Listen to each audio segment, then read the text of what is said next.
Welcome back to the شو. میں تو چاہتی تھی کہ یورپ پہ جو سب سے بڑا حلہ ڈونلڈ ٹرمپ کی طرف سے بولا گیا اس پہ ہم بات کریں, لیکن کیونکہ آپ نے لوگوں کے سوال لے لو, اب بس کرو. اچھا اوکے.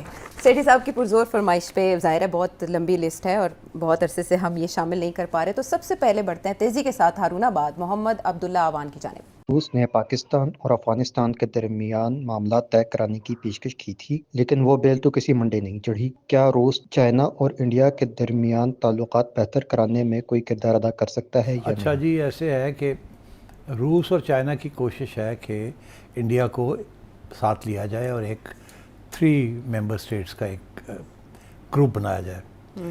اس کی ذکر ہم نے پہلے بھی کیا تھا. جی رک. جی ہاں. اور اس کو کسی طریقے سے امریکن کیمپ میں جانے سے روکا جائے. اب امریکہ کی ظاہر کوشش کہ یہ اس کیمپ کا حصہ نہ ہو اور وہ امریکن کیمپ اور کوڈ کا حصہ ہو. تو انڈیا اس وقت پھنسا ہوا ہے, اس کو سمجھ نہیں آ رہی کہ اس نے جانا کس طرف ہے یا نہیں جانا. ایک طرف وہ امریکہ کے ساتھ تعلقات رکھنا چاہتا ہے, اچھے تعلقات رکھنا چاہتا ہے, especially on transfer of technology, and very important کہ اس کے اوپر جو سینکشنز لگ رہی ہیں آف ٹیرفس وہ نہ لگیں تاکہ اس کے جو ایکسپورٹس ہیں وہ کم نہ ہوں. بیکاز ظاہر ہے everybody is interested in increasing exports. اور وہ جو 50% لگا دیا اس نے, ابھی انڈیا نے اناؤنس کیا کہ جی چلے 25% تو ٹھیک ہے کیونکہ باقی لوگوں کے اوپر بھی 19% لگ گیا ہے, تو 25% ہم سنبھال لیں گے. مگر یہ جو آپ نے 50% لگا دیا ہے, اسپیشلی جو رشیا سے ہم تیل خریدتے ہیں, یہ تو بہت زیادتی کی ہے آپ نے, اس کو نہ کریں پلیز. اور ہم آپ کو ان ریٹرن فری ایکسیس دے دیتے ہیں آپ کے agricultural products, advance high tech motorcycles جو کہ امریکن کے ڈیمانڈس ہیں, butter and apples and walnuts and اس قسم کی چیزیں, امریکن فارم پروڈکٹس. تو اس کے اوپر ابھی ڈیل آلموسٹ ہو چکی ہے. ابھی باتیں ہو رہی ہیں کہ جی بڑی ٹف نیگوسیشنز ہوئی ہیں مگر آلموسٹ ڈیل ہو جائے گی. انڈیا کا امریکہ کا جو زیادہ پریشر ہے is on buying from Russian oil, مگر in the last 2-3 months India نے وداؤٹ اناؤنسنگ اٹ آہستہ آہستہ کم کر دیا اپنی امپورٹ فرام رشیا. اسی لیے پیوٹن بھاگا آیا ہے کہ بھائی رک جاؤ, کیا کر رہے ہو, اتنا بھی ضرورت نہیں ہے, یہ ہمارے ساتھ چلو, don't go into that group. BRICS میں بھی ہم ہیں, آپ ہمارے ساتھ ہیں وہاں, اور یہ چائنا اور انڈیا اور رشیا گروپ میں آپ آئیں, اس کو ایکٹیویٹ کرتے ہیں ہم سے بات کریں. You are one of the largest economies of the world, اور in a few years you will be counted as a great power also. ابھی تو شاید نہیں, بٹ یو ول بی. تو آپ کیوں اس کیمپ میں جا رہے ہیں؟ یہ ہمارا جو کیمپ ہے اس کے اندر باقی گریٹ پاورز جو ہے سوائے امریکہ کے باقی تو سارے یہاں ہیں. چائنا یہاں ہے, روس یہاں ہے, برازیل کی اکانومی بڑی مضبوط ہے, اب آپ بھی آئیں اینڈ سو آن. تو this is what is going on. India is in a difficult situation. اب وہ میرا نہیں خیال انڈیا چوز کرے گا. انڈیا کی پرانی یہ پالیسی رہی ہے کہ وہ دونوں کے سائڈس کو کھیلے گا, ادھر بھی کھیلے گا ادھر بھی کھیلے گا, مگر اس نے آئل لینا ہی لینا ہے رشیا سے, اور وہ یہی نیگوسیٹ کرے گا کہ جی ہمیں آپ ٹائم دیں over which to create a non dependence on Russian oil. تو اس قسم کی سچویشن ہو رہی ہے. انڈیا کسی ایک گروپ میں فل فلیج نہیں جائے گا, نہ وہ کوڈ کا حصہ فل فلیج اب بنے گا, نہ وہ رشیا چائنا کے ساتھ بیٹھ کے فل فلیج امریکہ کے خلاف بیٹھے گا. It will continue to try and play a neutral role تاکہ ادھر بھی رہے اور ادھر بھی رہے, بیکاز اس کے انٹرسٹ جو ہیں وہ دونوں طرف ہیں. ٹھیک ہے, یہ ہے انڈیا کی پوزیشن. اور اب ملتان سے مشتاق کیا جاننا چاہتے ہیں؟ سیٹھی صاحب, میرا ایک سوال ہے, وہ یہ ہے کہ قصاص اور دیت کے قانون کے بارے میں ہے. پچھلے دنوں اسلام آباد میں ایک واقعہ ہوا ہے جہاں پہ ایک صاحب کے بیٹے نے, جو کہ نوعمر تھا اور اس کے پاس لائسنس بھی نہیں تھے, اس نے 2 بچیوں کو مار دیا, اور اس کے بعد اسی قانون کا استعمال کرتے ہوئے اس کا بیٹا جو ہے وہ باعزت بری بھی ہو گیا. اور اس کے علاوہ ماضی میں اس کے اور بھی واقعات ہیں, اور اس کا جو فائدہ ہے وہ پاکستان کی ایلیٹ کو ہمیشہ پہنچتا رہا ہے, غریبوں کو تو اس کا کوئی فائدہ پہنچتا ہی نہیں ہے. تو آپ کا کیا خیال ہے کہ جو بھی جرم کرے قانون کے مطابق اس کو سزا دینی چاہیے؟ اور اس کے علاوہ ہم نے 27ویں ترمیم کر لی, 26ویں کر لی, اور ابھی یہ سن رہے ہیں کہ 28ویں بھی آ رہی ہے. تو اگر ہم یہ سب کچھ کر سکتے ہیں تو اس قانون کو صرف اس لیے نہیں ختم کیا جا رہا کہ یہ ایلیٹ کلاس کے فائدے میں جا رہا ہے؟ دیکھیے, جب یہ قانون آیا تھا تو اس وقت یہ ایلیٹ کی بات نہیں تھی. اس وقت میاں نواز شریف صاحب اور اس سے پہلے جنرل ضیاء الحق صاحب اسلامک شریعہ لانا چاہ رہے تھے یہاں. تو یہ اس وقت کے یہ قانون ہیں, اور اس کے پیچھے اسلامک جورسپروڈنس بھی ہے اور ہماری جو اسلامک انسٹیٹیوشنز ہیں ان کا بھی فل سپورٹ ہے. اس کا اور بات ہے کہ جب یہ قانون نافذ ہو گیا تو اس کے بعد تنقید یہ ہوئی کہ ایکچولی غریب لوگ تو بیچاروں کے پاس تو بلڈ منی دینے کا تو موقع ہی نہیں ملتا, ان کے پاس تو پیسے ہی نہیں ہوتے, اس لیے جو normal law of the land ہے وہ اپلائی ہوتا ہے, اور یہ جو شریعہ کی جو تقاضے ہیں یہ تو ہوتے نہیں ہیں کہ دیت اور اس قسم کی چیز. تو میرا خیال ہے کہ اوور دا ٹائم جو میڈیا کے اندر جب بات آتی ہے تو جب یہ غریب امیر کی بات آتی ہے کہ غریب لوگ چلتے چلتے کسی امیر نے مار دیے, تو پھر یہ سمجھ آتی ہے کہ اس اسٹریٹ اوے یہ اسی قانون کا سہارا لے کے امیر لوگ جو ہیں وہ اپنے بچوں کو یا اپنے بیوی کو یا اپنے میاں کو یا اپنے رشتہ داروں کو بچا لیں گے. اور کیونکہ غریب لوگوں کا یہ ہوتا ہے کہ اچھا جی اللہ ولو ہو گیا جو ہونا سی, ٹھیک ہے جی غلطی ہوگی, وہ مارے گئے, ٹھیک ہے چلو کوئی گل نہیں, 4 پیسے دے دو تو پھر اللہ اللہ خیر سلی. ادروائز وہ کیسز تو آپ کو پتہ ہی ہے چلتے ہیں, اور امیر لوگ تو ویسے ہی چھوٹ جاتے ہیں, آپ کو پتہ ہی ہے وہ کس طریقے کے اتنے ہیں ان کے پاس, بڑے بڑے وکیل کی ہے, اور ہماری جو پروسیکیوشن ہے اتنی کمزور ہے کہ اچھا اوپن اینڈ شٹ کیس بھی جو ہے اس کو بھی وہ نہیں, اس کے کوئی اچھے انجام اس کے ہوتے.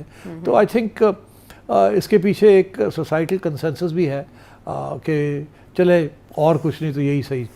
مگر یہ آپ کا جو موقف ہے یہ بالکل صحیح ہے. ہم نے ابھی ایسی باتیں کی تھی جب یہ آیا تھا, اور اس کا جو پریکٹیکل جو ایکسپیرینس ہے وہ یہی ہے کہ امیر لوگ اس کا فائدہ اٹھاتے ہیں, ریاستیں بھی کبھی کبھی اس کا فائدہ اٹھا لیتی ہیں. آپ کو یاد ہوگا ریمنڈ ڈیوس افیئر, جس کے اندر بہت مسئلہ بن گیا تھا کہ ایک امریکن نے مرڈر کر دیے تھے 2 پاکستانی بچوں کو, اور پھر ان کو بھی اسی قانون کے تحت چھڑا کے اور واپس کر دیا گیا, اور کوئی راستہ نہیں تھا. تو یہ اور آپ کا یہ کہنا کہ جی اگر چاہیں تو یہ کر لیں, نہیں, ایک دفعہ کوئی اسلامی قانون پاس ہو جاتا ہے نا, اس کو واپس کرنا بہت مشکل ہے اس ملک میں. کوئی اس قسم کی ہمت نہیں کرے گا کہ یار ایسی کیوں, وہ پاس ہو گیا ہے, اس کے پیچھے ایک اسلامک کنسنسس ہے, اور ہمارے کنزرویٹو لوگ ہیں, اور ہمارے ملا حضرات جو ہیں وہ انہوں نے اس کو اسٹیمپ آف اپروول دی ہوئی ہے, تو اب اس کو کیوں چھیڑیں ان چیزوں کو, ٹھیک ہے چلنے دیں, دیکھا جائے گا. لیکن سیٹ صاحب جیسے برسا تو چلیں دباؤ میں آ کے صلح کر لیتے ہیں یا رقم وغیرہ لینے پر مجبور ہو جاتے ہیں, پھر ریاست یہ نہیں دیکھ سکتی کہ ان پہ دباؤ آئے اور ریاست پیروی کرے. ہم نے دیکھا شاہ زیب قتل کیس میں بھی یہ سوال اٹھایا گیا کہ ریاست کو پھر پیروی کرنی چاہیے ایسے کیسز کی جس میں برسا کمزور ہو. ریاست نہیں پیروی کر سکتی نا, یہی تو میں آپ سے کہہ رہا ہوں, ریاست فیل ہو گئی ہے پیروی کرنے کے لیے, اس لیے یہ پھر اس قسم کے قانون جو ہیں وہ پھر اہمیت ان کو دی جاتی ہے. ٹھیک ہے, اور اس کے بعد پھر آپ نے جو ترمیم کی بات کی اس کا جواب بھی آپ کو مل گیا.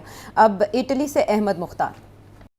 جب عمران خان کا دور حکومت تھا عمران خان نے ایک بیان دیا تھا, اگر ہمارے انڈیا سے تعلقات بہتر ہو جاتے ہیں تو ہمیں ایٹمی پروگرام کی ضرورت نہیں ہے. اس بیان کو سامنے رکھ کر اور DGISPR کے ایک ایک لفظ کو اور ان کے چہرے کے تاثرات کو اگر دیکھا جائے تو لگتا ہے کہ عمران خان کی نااہلیت کے علاوہ اور بھی بہت سارے محرکات تھے. تو اس سلسلے میں آپ کی کیا رائے ہے؟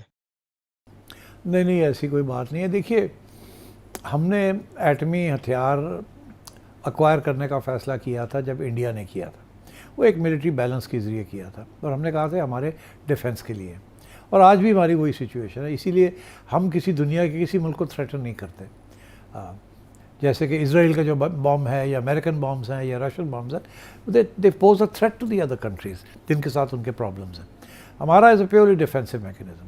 تو اب آئیے یہ کہ خان صاحب نے جب یہ بات کی تھی, ان کا میرا خیال ہے یہ کہنا کہ خان صاحب کا یہ مطلب تھا کہ اگر امن ہو جاتا ہے انڈیا کے ساتھ تو ایٹامک ویپنس کی ضرورت نہیں ہے. ان کا یہ مطلب یہ تھا کہ ہمیں ختم کر دینے چاہیے. ان کا یہ مطلب تھا کہ آرمز ریس میں ہمیں نہیں جانا چاہیے, اور یہ بہت لوگوں کا یہی موقف ہے کہ ایک آرمز ریس نہیں ہونی چاہیے. بیکاز دیکھیے نا, آرمز ریس کے اندر آپ نے دیکھا کہ ملکوں کا کیا حشر ہوا ہے. سوویت یونین اتنا بڑا ملک تھا, وہ ایک کولڈ وار کے اندر انوالو ہو کے آرمز ریس کے اندر ہو گیا, اور وہ ایک وقت تھا کہ ان کے پاس پتہ نہیں 10,000 ایٹامک بامبس تھے, اور پتہ نہیں کتنی تھاؤزنڈز آف میسائلس تھیں, اور گروسری سٹورز کے اندر بریڈ نہیں ملتا تھا, ڈبل روٹی نہیں ملتی تھی, آٹا نہیں ملتا تھا کھانے کے لیے. تو مطلب ہے کہ یہ بھی ہو گیا, اسی لیے سوویت یونین جو ہے اکنامک کولیپس ہو گیا, اور پھر بعد میں یہ یوکرین کی آج بات ہو رہی ہے. آپ کو پتہ ہے Ukraine was the biggest place for arsenal. سب سے زیادہ نیوکلیئر ویپنس جو تھے سوویت یونین کے وہ یوکرین کے اندر تھے, اینڈ سو آن. تو آج دیکھیے کیا اشر ہوا ہے, سارے نیوکلیئر ویپنس ڈیزالو کر دیے گئے اس وقت جب یہ فارغ ہوا سوویت یونین رشیا بنا اور یہ یوکرین سے سارا کچھ ڈسمینٹل کرا دیا گیا اور یہ ویسٹرن پاورز نے کروایا. آج پچھتا رہے ہوں گے کہ کاش اکیلی ہوتے اینڈ سو آن. تو یہ آئی تھنک خان صاحب کے اوپر یہ الزام لگانا کہ جی وہ غلط تھے، یہ نہیں ہے، ایسی نہیں بات. ہمارے اور بھی سیاستدانوں نے ایسی بات کی ہے کہ کہ انڈیا کے ساتھ اچھے تعلقات ہونے چاہیے. محترمہ بے نظیر بھٹو یہ چاہتی تھی، نواز شریف صاحب بھی یہ چاہتے تھے. اس کا یہ مطلب نہیں تھا کہ they were ready to give up the nuclear weapon as a defensive mechanism. Because یہ ریاستوں کے درمیان اسپیشلی جس پہ تاریخ کا اتنا بڑا رول ہو، ہسٹوریکل لیگیسی ہو، ایک برڈن ہو، ایک بوجھ ہو آپ کے اوپر تاریخ کا، جس قسم کا مسلمانوں کا ہندوؤں کا ہے، اور یہ پارٹیشن اور ساری جو میموری ہے وہ ساری and the Mughal rule and اب دا رائز آف ہندوتوا، ہمارے ہاں دا رائز آف اسلامزم ایک اسٹیج پہ. تو یو کانٹ ایکسپیکٹ کہ یہ چیزیں ایسی رہیں گی یا تبدیل ہو جائیں گی پھر واپس تبدیل نہیں ہوں گی. تو یہ society is in state of flux. تو میں سمجھتا ہوں کہ ایک طرف یہ کہنا کہ امن اچھی چیز ہے، بالکل بالکل. دوسری طرف یہ ہے کہ جی کن حالات کے اندر امن ہو سکتا ہے. دو ہاتھ سے تالی بجتی ہے. ایک وقت تک ہم کہتے تھے امن امن امن اور انڈیا کہتا تھا نو نو نو. اب بھی ہم کہتے ہیں امن امن امن اور انڈیا کہنا نو. ایک وقت ہے انڈیا کہتا تھا امن امن امن. تو مطلب ہے کہ دس گوز آن. ٹھیک. تو ابھی اس کے علاوہ بھی بہت سے سوال ہیں جو ریلیونٹ بھی ہیں، جیسے ہم فیصل خان کا سوال شامل کرنا چاہ رہے تھے کوئٹہ سے، لیکن وقت ہو گیا ختم. تو شکریہ ادا کریں گے فیصل آپ کا. رضی الدین نیدرلینڈ سے بھی کچھ جاننا چاہ رہے تھے. عامر خان، متین خان، مشتاق ملتان سے ان کا سوال ہم نے شامل کر لیا. پروفیسر عثمان اسحاق آپ نے ویڈیو میسج بھیجا، آپ کا بہت شکریہ. توفیق احمد کراچی سے آپ بھی جو جاننا چاہ رہے تھے آنے والے شوز میں ضرور شامل کریں گے. تب تک کے لیے اجازت ہے. Thank you.